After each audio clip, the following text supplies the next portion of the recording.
เรื่องเซาพี่น้องเนาะเรื่องเซานี่เฮาได้ถามเบิ่งเรียบร้อยแล้วบัดนี้มาเว้าเรื่องค่าซุ่มค่าสร้างบัดนี้พี่น้องเนาะตีราคาได้แล้วบ่พ่ออันกระสางเนี่ยคือรั่วเลยสิบด้านเดียวเลยแต่ว่าไอ้คานนี่นึงแป้นนี่ดิจะเอาไปทุกเดือนเลยจะเอาแป้นในตลาดเลยอ๋อค่าสร้างนี่เท่าไหร่ก็ว่าไม่กันน่ะ40ล้านอ๋อค่าสร้างนี่เฮ็ดเทือนนี่40ล้านเนาะแม่นแล้วเลยแล้วบ่เลยแบบนั้นเลยขึ้นเลยอ๋อ40ล้านพี่น้องเนาะกะนั่นอยู่ได้พี่น้องเอ้ยกะสิถามอีกแนวนึงได้แป้นคันว่าเอาแป้นทุกเดือนนี่มันจะเป็นแป้นโซล่าแป้นโซล่าได้หันแป้นทุกเดือนเฮาได้กบอีกได้แล่นลองอีกอันนี้มันจะเป็นแป้นโซล่าแป้นโซล่ามีแต่เอามาแล้วมาตอกให้โลดมันเป็นแต่ว่าก็เขาได้กบได้ยังอีกแล่นลองยังอีกค่าสร้างนี่ที่ลดให้ได้เท่าไหร่ขอลดคำว่ารถทำมาลดเนาะอยากขอลดเด้อจังว่าเฮาก็ลดเดียวบ่ได้ก็บ่ถามคุยกับจะคนสิเฮ็ดอันนี้น่ะ4 คน4 คน4 คน40ล้านพี่น้องเนาะคนละล้านเฮ้ย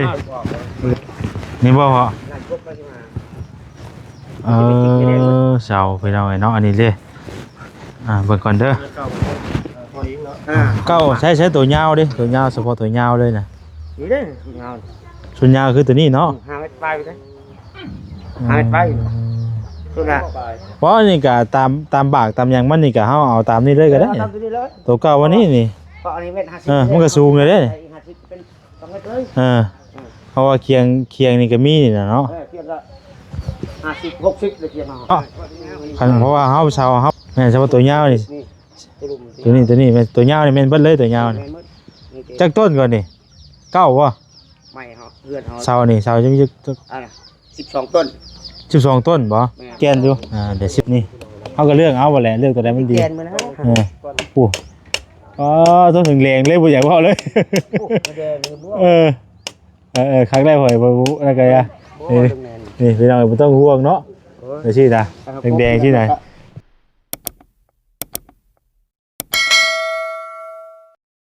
ทางในบ้านเพิ่นมาเลยพี่น้องสบายดีพ่อจ้าสบายดีอันมาแต่ไสอันนั้นมาแต่ปักซองไปปักซองบ่ได้ไปเบิ่งอยู่ไสเช้าน่ะอยู่เฮือนบ่เด้อยู่เฮือนเพิ่นบ่อ๋อโอเคไปเบิ่งอยู่เลยก็ได้โดยไปพุ่นแล้วไปเฮือนพุ่นแล้วพี่น้องเอ้ยพอดีทางในบ้านเพิ่นมาพอดีเลยพี่น้องเอ้ยเนาะไปเดี๋ยวเฮาเอ้ยไปย่างไปบ่โอเคไปเบิ่งน้ำกันเนาะไปเบิ่งเสาซะก่อนพี่น้องเอ้ยไปเบิ่งเสาแล้วก็จะเราคุมราคา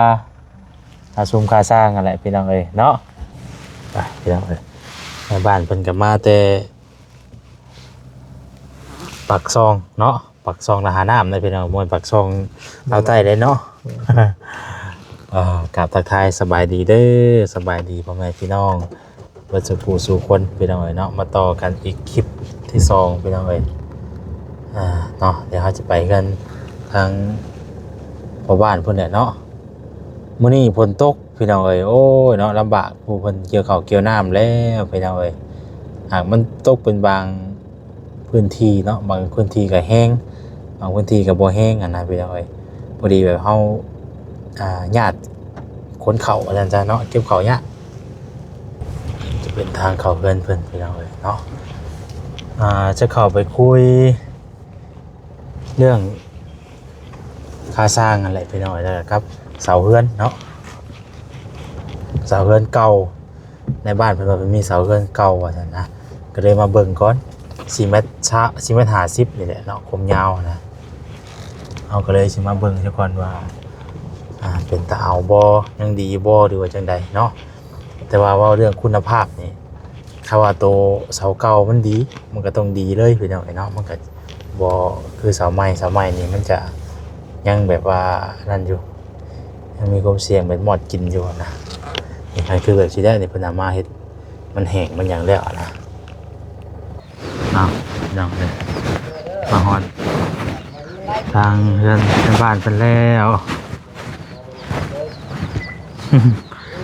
มาเบิ่งน้ำกันแล้ววะเนาะจังกี่ไร่งามกับเบิ่งน้ำกันแล้ว ยังบ่ตีกันว่าโอ้ยบ่แซนช่างเสาขี้ร้ายมาแท้บ่แห้งแล้วเนาะ เฮ้ยเคียงเสาเพิ่นก็มีผู้ดีเลยน่ะ เพราะว่าเจ้าที่แขกก็เราครบออกมันก็ใหม่ใช่ไหม เอ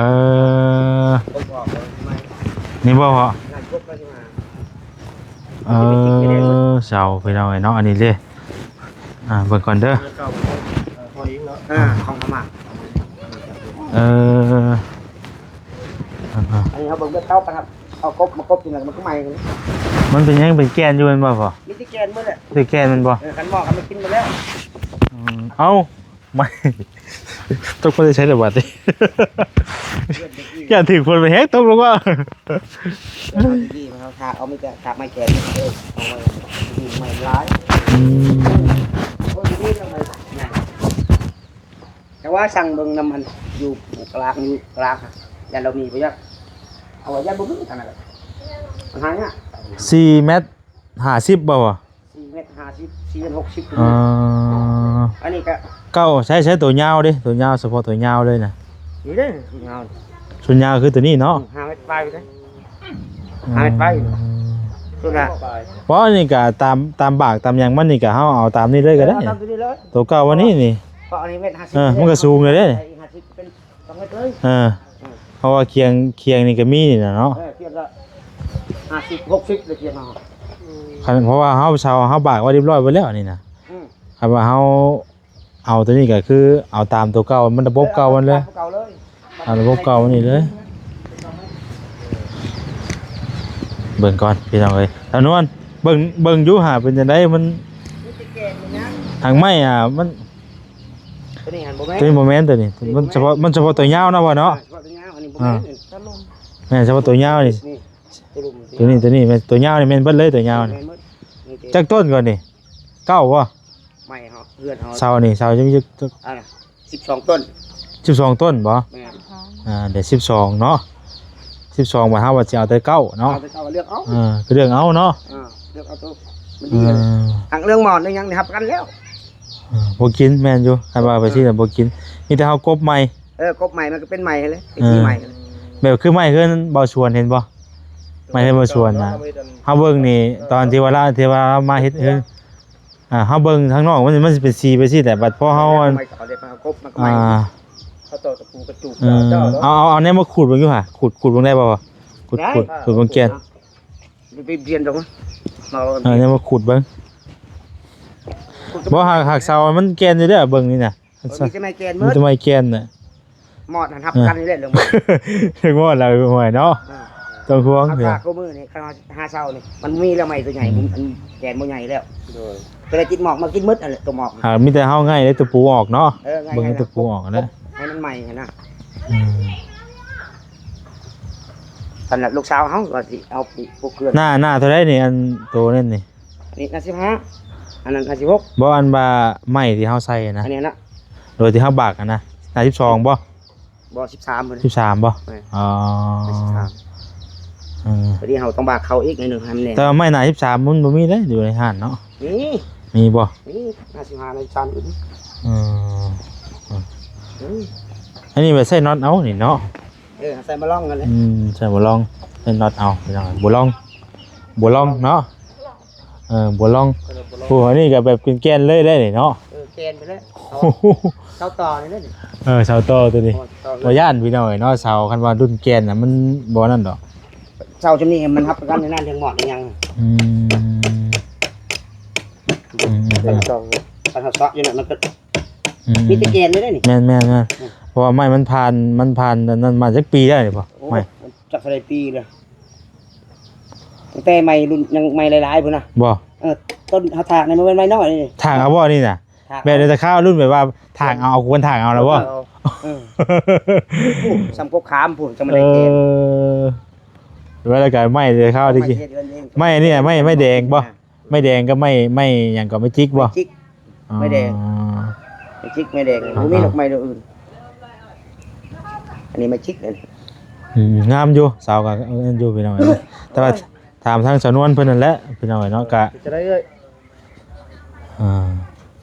เพราะว่า อันยังสิกบอยู่คันมันว่าเฮาเอากัน กบมาแล้วอ่ะ กบ กบเบิดนั่นแหละ กบเป็นไม้ เช่นนั้นยังก็กบเบิดนั่นแหละ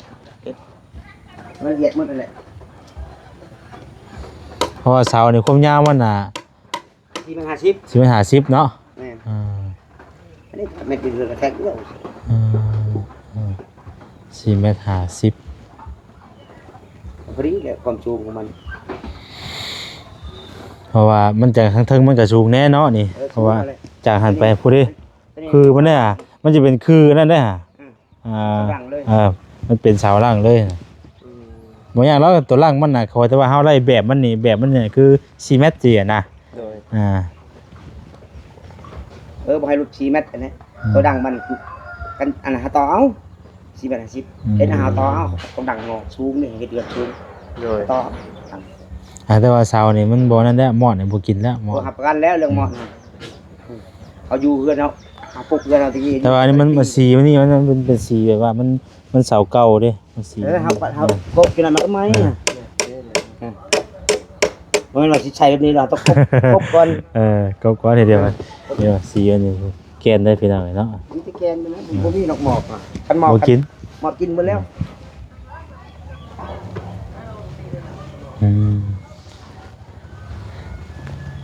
ถามทางเงินมันเพิ่นเป็นจังได๋ ปล่อยไปได้ก็ได้หมด เป็นไรก็ได้เว้ยเป็นไรก็ได้เว้ย เจ้าอยู่นี่หั่นแต่ว่ารุ่นเจ้านี่ยันฮอดรุ่นลูกเจ้าผู้ยักษ์เห็นน่ะนี่ชาวดินนี่เขายังเปลี่ยนออกน่ะอันนี้เขาโฮมเลย บ่ชาวนามันบ่นั่นดอกพี่น้องเอ้ยนะคือว่าสิได้นี่เพิ่นเฮ็ดบ่นี่ชาวมันก็จุว่าเพิ่นมากเปลี่ยนเฮ็ดเฮือนใหม่เพิ่นก็ชาวมันก็ยังดีคือเก่าน่ะชาวถ้ามันกินน่ะมันกินตั้งแต่อันว่านั่นพุ่นแล้วมันกินตั้งแต่ทั้งพอเฮ็ดพุ่นแล้วเนาะ โอ้คันหมอกมันกินแต่พุ่นแล้วกินหมดแล้ว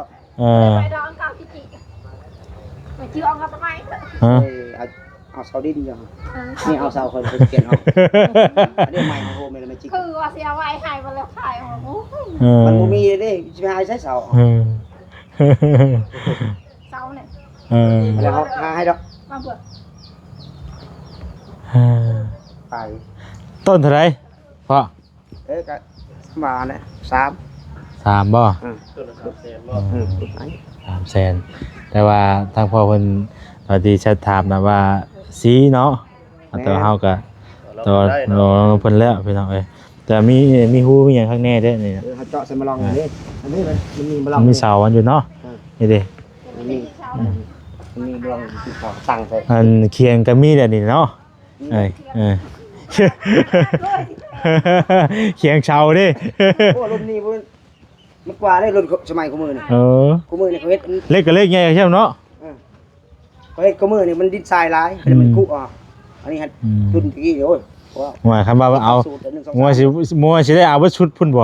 เอาทั้งเสาเอาทั้งเคียงบ่ได้เอาเนาะของแถมป่ะ ลูกก็ลูกไร เอาลูกชาวป่ะมาเบิ่งเสานี่แหละนี่งามอยู่นี่พี่น้องไอ้เบิ่งก็อันอยู่แก่นอยู่นี่เฮาก็เลือกเอาบ่แหละเลือกตัวใดมันดี แกนมื้อนะ ปู่อ๋อต้องถึงแรงเลยบ่อยากเว้าเลยครั้งแรกหอยบ่อะไรกันอ่ะนี่พี่น้องบ่ต้องห่วงเนาะไปสิตาแดงๆที่ไหน มันก็ออกสีใหม่เลย ไม่ก็ออกสีใหม่เลยมีแต่ว่าเบิ่งเอาแต่ตะปูแหละแขวก็เฮาแล้วสีนั่นเนาะ บ่เฮางัดออกอันนั้นบ่ สร้างเองนะ แม่สร้างเพิ่นเฮ็ดเองดอกตัวนี้น่ะเพิ่น เอาเฮ็ดเองเอาครบเอง เลย ก็ถือว่าได้แบบอยู่พี่น้องเพราะว่ามันความสูงมันนี่มันไล่แล้วนี่เพราะว่าเฮามันก็อีกอย่างก็เฮือนเฮาสิเฮ็ดแบบว่าเป็นตารางอยู่แล้วนะมีตารางมันก็สูงอยู่แล้วนี่เพราะว่าจากหันมานี่ก็มันก็ ตารางเฮายังอยู่กลางตัวนั้น50อีก50 60 ต่อมันก็สูงมันก็สิสูงจะว่าประมาณนี้ผมจักบ่ความสูงมันน่ะอาจจะประมาณนี้เนาะประมาณนี้แหละความสูงน่ะความสูงมันบ่เฮายกขึ้นได้มันจะประมาณนี้ความสูงน่ะ เสียงอย่างเนาะ มันเลือก2เมตรอยู่นะ 3 เซนเท่าไหร่วะ 39 จักเท่าไหร่จักล้านฮอดล้านฮอดอะไรวะ 27 2ล้าน7 2ล้าน7บ่ อะไรมึงดู กูละคุณหารเบิ่งว่าใช่ดิ ฮะโทรศัพท์เครื่องเดียวนึง ต้องเพิ่มคือเลขได้ข่อย มันพูดนี่ บ่ แล้วเนาะ 2122ยังเนาะบ่ได้ที่บ่ 238ติ 300,000บ่ โดย ตอนนั้น7เพราะว่าเสามันนั่นอยู่พี่น้อยเนาะ 2 ล้าน 7 ตอนนั้น7บ่ 2ล้าน7เนาะ 2 ล้าน7แสนพี่น้อยเนาะอันนี้นี่อันคือว่าสีคอรุ่นลงมาอีกอะ เอาสิได้ขนาด สิหลายขนาด เพราะเสามันมีแต่แกนน่ะคันเฮ็ดใหม่เฮากบใหม่มันเป็นใหม่หมด แม่น มันหาบ่มีเลย แม่นบ่หักเสาอันนี้บ่นั่นหรอกมัน อันนี้บ่แม่น มันผ่านแล้วตัวนี้น่ะ บ่แม่น มันแก่นขอแต่ว่าแก่นมันนั่นแหละเรื่องเสาน่ะ นี่แต่เพียงติดหมอกมันกินเลย มันก็ยังแต่มันก็ยังแก่นบัดนี่ ก็ยังเหลือแต่แกนอันนี้มาบ่กินมีแต่แกน แม่นโอเคแล้วตัวนี้บ่เป็นหยังเนาะเฮาก็เลือกเบิ่งพี่น้องเนาะตัวใดมันนั่นน่ะนะตัวใดมัน 93กัน นี่ตัวนี้ไล่ตัวนี้แต่ว่าตัวนี้มันจะผูๆแน่ๆตัวนี้ตัวเฮาก็เลือกเบิ่งมันหลายอันอยู่แล้วมันหลายเสาอยู่นะแต่มัน อะไรดี มันมีแต่แกนเบิดแหละมาเบิ่งไม้นี่เฮาเบิ่งไม้มันห่าวเลยเนาะมันก็บ่ฮู้แล้วว่าสีสันมันเป็นจังไดเนาะมันก็เป็นสีกันเดียวกันเลยแล้ว ถึงน้ำถึงยังมันตายยังมาหลายปีเลย บัดนี้เรื่องเสาพี่น้องเนาะเรื่องเสานี่เฮาได้ถามเบิ่งเรียบร้อยแล้วบัดนี้มาเว้าเรื่องค่าซุมค่าสร้างบัดนี้พี่น้องเนาะตีราคาได้แล้วบ่พ่อ อันกระสางเลยคือรั่วเลยสิดันแล้วเลยแต่ว่าอาคารนี่นึงแป้นนี่จะเอาไปทุกเดือนเลยจะเอาแป้นในตลาดเลย อ๋อค่าสร้างนี่เท่าไหร่ก็ว่าไม่กันนะ 40 ล้าน อ๋อค่าสร้างนี่เฮ็ดเทือนนี่40 ล้านเนาะ แม่นแล้วเลย แล้วเบิดเลยแบบนั้นเลย ขึ้นเลยแล้ว อ๋อ40 ล้านพี่น้องเนาะกะนั่นอยู่ได้พี่น้องเอ้ย แต่สิทำอีกแนวหนึงได้แป้นคันว่าเอาแป้นทุกเดือนนี่มัน มันจะเป็นแป้นโซล่า แป้นโซล่าได้หันแป้นทุกเดือนเขาได้กบอีกได้แล่นลองอีก อันนี้มันจะเป็นแป้นโซล่า แป้นโซล่ามีจะเอามาแล้วมาต่อใส่โลดหันแป้นแต่ว่าก็ เขาได้กบได้ยังอีกแล่นลองยังอีก ค่าสร้างนี่ที่รถให้ได้เท่าไหร่ก็รถคำว่ารถ จะมาลดเนาะอย่าขอลดเด้อ จังว่าเฮาก็รถเดียวบ่ได้ก็บ่ตาม คุยกับจะคนสิเฮ็ดอันนี้น่ะ 4 คน 4 คน นี่ 4 คน40 ล้านพี่น้องเนาะ คนละล้าน เฮ้ย ล้าน มันละชื่อ คนละ10ล้าน 4 คน5 คนไปแล้ว เพราะแต่ว่าก็แพงอยู่พี่น้องเนาะ เอาสร้างรถชดเลย บอกครับว่าอันนี้ก็เดี๋ยวสิถามมึงทั้งรักเมียเป็นก้อนพี่น้องเนาะว่าสิจังไดนะแต่ว่าเฮาสิก็ว่าก็ล้มกันนั่นแหละเนาะก็ต่อรองลงมาไล่อยู่แล้วว่าเนาะ ว่าไปแล้วเฮาก็สิลบหมู่อีกครับว่าลองก็มันสิลบมันหมู่คู่อีกผู้เฮ็ดนำมันผู้สร้างแท้เลย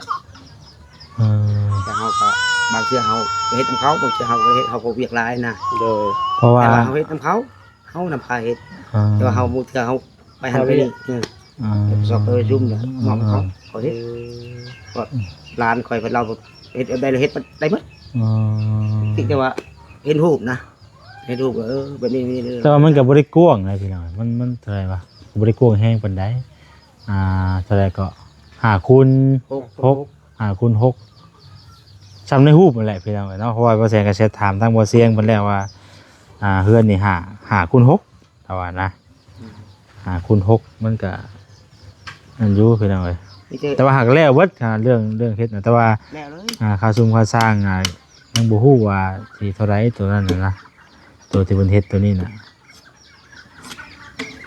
แต่ว่าก็ต่อรองกันได้อยู่แล้วว่าพอเนาะ แต่ว่าพายทงขึ้นเลยนะ หึ จับเขาเรือนที่ท่าพายทงขึ้นลูก ไปตรงขึ้นเนาะ แล้วเลยแต่ว่ายังไม่เลิกตอกอันเป็นทางเป็นยังเป็นไม้ศอกไม้เส้นนี่จะซื้อมา อันนี้เพิ่นบริการคือตัวนี้น่ะมีแต่ขายงานเนาะ แม่นกระสาง บ่คันว่าอยากคันว่ารถไล่เนาะคันว่ารถไล่ก็ราคาที่แบบว่า พอพังเนาะ พอพังแน่นี่ก็ราคาคันตามที่เฮาเคยเฮ็ดมาก็หักตัวอยู่พุ่นน่ะเฮาบ่ฮู้ว่าเพิ่นจ้างเท่าใดพี่น้องเนาะคันว่าอยู่ในระหว่าง อันนั้นอันตรายสิให้รถอันลาสิออกสิหมู่เขานะ อืม เขาสิพวกเฮ็ดว่าเพิ่นให้เท่านั้น บ่คันอยู่ในระหว่าง25นี่ยังพอนั่นอยู่เด้คันว่า40นี่มันอยากหนักแฮงเด้ออยู่ ชาวหาคือว่า นี่ถือว่า สร้างพวกใหม่มา ว่านี่เฮาก็ถือว่ารถเฮาก็ถือว่ารถอันแบบว่ามันก็แพงอยู่เนาะอันนะคันว่าอยู่ระหว่าง25นี่ก็ถือว่าก็ยังว่ามันอยู่ได้พี่น้องเอ้ยเนาะ 25ล้านเนาะ เพราะว่ามันก็ เรื่องหักลงกับหมู่เฮา ลงถาม แต่ลอง นะ ร่วมกันเบื้องก่อนหน่อย คันเพิ่นว่าได้เฮ็ดก็เฮ็ดคันว่าเพิ่นว่าบ่เฮ็ดก็ แล้วก็อันนี้ เจ้าหาสร้างพวกใหม่ อ๋อ เป็นหยัง ได้มันบ่เพราะถ้าว่าอันเอาสร้างอย่างมาว่าเฮ็ดซี่นะได้บ่ห บ่ รือ ได้ ว่า บ่ได้ว่า เออแต่เบิ่งก่อนเฮาก็จังสิแจ้งพอเพิ่มเติมอีกเด้อเพราะเฮาก็บ่ได้ตัดสินใจผู้หนึงผู้เดียวสินะก็มีทางผู้หลักผู้ใหญ่เพิ่นเบิ่งนํอยู่สินะอันราคาที่เหมาะสมหรือว่าจังใดก็เพิ่นพอเพิ่นก็เคยเฮ็ดแต่ว่าอยู่ทางเหนือนํอยู่นะบ่เคยจ้างอันช่างอยู่ทางเหนือนํอยู่สินะแต่ว่าในส่วนนั้นก็อีกอันทีมงานหนึงเพิ่นไปเฮ็ดอยู่นะแต่ว่าเฮือนแบบนี้นะแต่ว่าเฮาก็จังต่อรองกันหรือว่าคุยกันเนาะ เฮ็ดดีแบบว่าสียังบ่ได้ทาแล้วอ่ะ สีบ่คำว่าท่าก็เป็นพวกบานหันอาจจะได้ท่าบาน เพราะว่าอันนี้มันไมเชล่าเนี่ยมันบ่ได้ท่าสี บานประตูนะ อาจจะ ว่าเขาถามมาสิเบิ่งเลย บ่เลยเพราะว่าบานประตูนี่ยังบ่ได้ท่าได้ บานน้อยนี่บ่ บานน้อยนี่พอเฮาติดบานนี่มันต้องเฮือนมันต้องมีอยู่แล้วปองวงกอกวงกบวงเยี่ยมอยู่เนาะแต่ว่ามันก็ต้องได้ท่าสีแต่มันก็ต้องได้ท่าน้ำอยู่แล้วนะท่าทมท่าสีน้ำอยู่ สิเอาใส่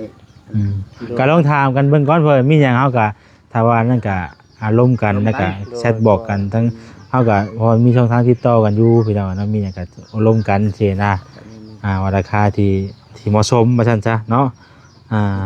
มันโอ้มาเฮ็ด พอ ก่อน พังกัน2 กับ 2ฟ้าเนาะ เพราะว่า แม่นแล้วบ่ทีแล้วคือกัน คือว่าเฮือนก็มันแต่มันก็แบบว่ามันเป็นแบบนั้นแน่พี่น้องเนาะแต่ว่าสร้างนี่เพิ่นสร้างแบบนั้นได้บ่สร้างเฮ็ดเฮือนแท้ๆเลยบ่ เฮ็ดเรือนแท้ๆเลย อ๋อ ให้ตกแรกนี่สิขึ้นไปเฮ็ดอยู่ แต่ว่าเครื่องไม้เครื่องมืออุปกรณ์เครื่องมือเพิ่นมีครบหมดแล้วว่าพ่อ ครบเบิด อ๋อ บ่เกี่ยวแต่ละ อ๋อ มันของสร้างหมด สวกสวรรค์นับเต้มีครบหมดเลยเนาะ ครบหมดนะ ไฟเบอร์เนาะ นับที่ว่าครบเบิดครบเบิด อืม โอ้คันบ่ครบก็ได้สิเฮ็ดเงินได้บ่สร้างแล้วครับผม มีแจ้งล้มกันเนาะแต่ว่าในรายการทางลูกสิแจ้งบอกในทางโทรศัพท์นั่นแหละพี่น้องเนาะเฮาก็มาล้มกันเฮาก็แจ้งพี่แจ้งน้องก่อนนะว่าราคาซำนี้เนี่ยอันใดว่าจังใดแน่ให้เพิ่นเบิ่งแล้วก็พิจารณานำกันก่อนสินะเนาะหลายคนเพิ่นเบิ่งเพิ่นชมอยู่หั่นแหละพี่น้องเอ้ย เพราะว่าดอกนี่มันมีการต่อรองกัน แมนว่า40ล้านก็จะเอา40ล้านแล้วเนาะ คือว่าแล้วคือทางผู้หลักผู้ใหญ่เพิ่นก็บ่ได้แบบว่าอยากช่วยสินะเพิ่นก็บ่ได้ว่าคนคนมีอย่างแต่อย่างใดหรอกพี่น้องเพิ่นก็อยากช่วยเห็นแล้วก็อยากช่วยอีตนนะอะไรเงินเงินเดือนคือกันแหละเพิ่นก็เลยพี่แบ่งช่วยกันเนาะ แต่ว่าเรื่องชาวนี่ก็เฮาก็สิเบิ่งนํกันพี่น้องเนาะคือเห็นนี่แหละหากว่าแซนคิดว่าได้อยู่สำหรับว่าแซนนี่ว่าได้อยู่ มันไม่ อยู่เลย งามอยู่เสาถ้าเอาไปหาไปหาไม้บ่ฮู้ว่าสิได้แบบนี้ที่บ่นะ คันบ่เชื่อถ้ามันถูกอยู่ตรงกลาง เพราะว่าแต่รุ่นก่อนพุ่นเฮาว่าไม้มันมีตัวเลือกหลายเนาะพ่อ แม่น รุ่นก่อนน่ะเฮาว่าไม้มันก็หลายแน่สินะคันคือเดี๋ยวนี้ไม้มันบ่ค่อยมีแล้ว นี่โคกมีไฟพงงามลูกโคกไฟก็ตัดเอาโลดตะกี้คู่มือนี่จะตัดบ่ได้ ว่าตัดก็แม่นบ่ได้แล้วเนาะมันเป็นหน้า นั่นแหละ มันแล้วไปทางจุดปลูกวิกแล้วใหม่ แม่นแม่น จุดยังใหม่ตะกี้ โดย บ่ได้แล้วเดี๋ยวนี้พี่น้อง เขา เนาะ ปลูกบักกว้างเขาบ่มีแล้วใหม่หมดแล้ว เพราะว่าช่วงนี้เพิ่นเฮ็ดละเอียดไปแล้วเนาะเรื่องนั่นน่ะเออ เรื่องนั้นเครื่องบอกเครื่องมือมันครบอยู่แล้ว อืมแต่ว่าเสานี่ก็พุ่นแล้วเดียวให้ทางผู้ใหญ่เพิ่นเบิ่งนํก่อนพี่น้องเนาะแล้วเฮาจังตัดสินใจคำว่าโอเคแล้วก็บ่แซ่สิขึ้นมาใหม่แล้วเฮาก็จังแก้ไปไว้พุ่นเนาะเฮาจะแก้ไว้พุ่นแต่ว่าเสานี่เบิ่งก่อนพี่น้องเอ้ยแต่ว่า มันบ่มีไผ ไผก็บ่ยากแล้วกันคือเฮาสิเฮ็ดดีๆก็เฮาก็ต่อเพื่อนใกล้เคียงแหละเฮาก็จังเจาะซอยค่าไผเพิ่นบ่ได้เฮาก็ต่อเพิ่นก่อน โดย อาศัยเพื่อนใกล้เคียงก่อนแหละคำว่าเฮาเฮ็ดน่ะ ได้แต่มันพวกผู้ไปเฮ็ดมันใส่เวลาได้แก่กันอีก โดยโดย เฮาจังขอต่อนะเพิ่นแล้วก็เฮาก็จัง แจกกาแฟเพิ่น เสียกับไผเพิ่นบ่ยากหรอกตัวนั้นนะเป็นจังไดมีแต่เฮาเดี๋ยวหลังจากที่เพิ่นเบิ่งคลิปเบิ่งหยังตัวนี้ก่อนเนาะให้ทางผู้ใหญ่เพิ่นรับรู้ก่อนแล้วก็เรื่องราคุมราคาเรื่องตกลงแล้วเฮาจังมาสรุปกันอีกบัดนี้เทื่อนึงนะพ่อเนาะคือตอนนี้ก็คันสิสรุปตอนนี้ก็ยังสรุปบ่ได้อีกพี่น้องเอ้ยเพราะว่าคือว่าแซนว่าแต่บ่เฮาบ่ได้ตัดสินใจคนหนึงคนเดียวสินะเฮาต้องได้ผู้ใหญ่เพิ่นก่อนคือเก่าอ่ะนะแล้วจังไดก็ต้องคำสั่งผู้ใหญ่เพิ่นอีกคือเก่าเฮาจังไปนำเพิ่นอีกทีนะ เอาเพิ่นว่าโอเคดูจัดการเลยลุยเฮาก็กล้าบอกกันบ่ล่ะคันคือตอนนี้ก็ห่วยยังคาคือกันเนาะ เพราะนั้นเพิ่นผู้เพิ่นเงินเพิ่นเลยไปเอาไว้เนาะคือเฮาก็ได้แต่มาสื่อสารด้วยว่า ใจเฮาสึกใจเพิ่น แม่นเพราะ คือเฮาก็ตัดสินใจเพิ่นนึงผู้เดียวบ่ได้ต้องอบรมกันกับเพิ่นทางผู้หลักผู้ใหญ่เพิ่นก่อนแต่มื้อนี้เฮาก็มาเว้าเนาะเว้ามาคุยกันนะว่าสำนั้นสำนี้เบิ่งชุมเบิ่งเสานํตัวจริงนํกันว่าซั่นจ้ะ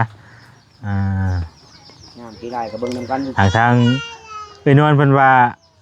อะไรก็ได้เนาะเราน่ะบ่ได้เป็นหยังพี่น้องเนาะเรื่องชุมเรื่องเสานี่ก็คือว่าแล้วหลังมันก็คาอยู่เนาะของเนี่ยเสามันงามอยู่ว่าอันน่ะ คือไปหาไว้นี่ว่าบ่ใช่เนี่ยบ่ได้แบบนี้ นี่แรงต้องอยู่นะพี่น้องเอ้ย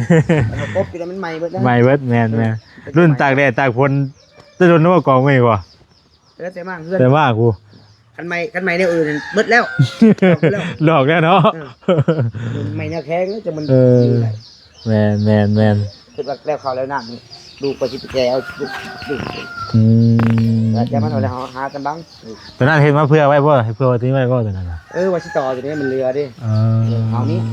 นี่ก็กิ๊กเลย แม่นประเภทเรื่องเสานี่ไม่จิกเนาะไม่จิกไม่แรงนี่ปุ๊บทนรถพี่น้องเอ้ย ดับหนึ่งก็ได้ มันทนน่ะนะโอ้แม่นบ่นั่นก็ยังบ่ทันได้ แม่ยังไม่ได้ ชอบปาดเนาะ คันใหม่ใหญ่ๆชนิดมันมีแกนได้คันใหม่น้อยนี่ ไม่น้อยกับมันน้อยๆนะประมาณ น้อยมีหมอกหลายเล ป ย ระมาณซ้ หมอกหลายเลยหมอกกิน ำแม่น ใส่หาเอาไม่ได้ ต้องมีแกนว่าซั่นซะเนาะ แกนใหญ่ ขอบใจหลายๆเด้อพ่อเด้อมีหยังก็เซตบอกเซตบอกทางลูกก็ได้มีหยังกันเนาะเพราะว่าเฮาก็มีช่องทางติดต่อกันแล้วใครอยู่ดอกพี่น้องอันนี้เฮาคือเฮาฮู้แล้วว่าพอมันมีเสาเฮาก็เข้ามาเบิ่งตัวจริงเนาะว่าเป็นจังได๋สินะแล้วเข้ามาเบิ่งพากันมาแต่โรงเรียนบ่ได้นี่ก็ได้ แล้วเดี๋ยวมื้อจังคำว่านั่นก็จังสิเฮาสิว่าสรุปนํกันพี่น้องเนาะว่าจังไดก็ก็ถ้าเบิ่งนํกันมื้อพุ่นแหละเนาะมื้อนี้ก็มาถามไทยเบิ่งก่อนแต่ว่าคันคือว่าเราคุมราคาก็ทางพ่อเพิ่นว่าเอาสร้างหรือว่ามีสร้างก็เอาสร้างมาเฮ็ดได้เนาะถ้าว่าอันราคาที่เพิ่นทางพ่อเพิ่นเสนอมานี่ก็คือว่าพังพอลดให้ได้สำไรก็เฮาก็ต้องพังทำการอีกเทื่อนึงเนาะก็ให้ทางพ่อก็คุยกันอีกเพิ่มเติมอีกเนาะว่าสิว่าสิลดให้ได้สำไรสินะโดยเอาใส่เนาะไปขอบใจได้เพราะเนาะใจขอบใจพี่น้องเลยโดยพอขอบใจหลายเด้ออันนี้เคียงยังก็มีพี่น้องเคียงคนนี้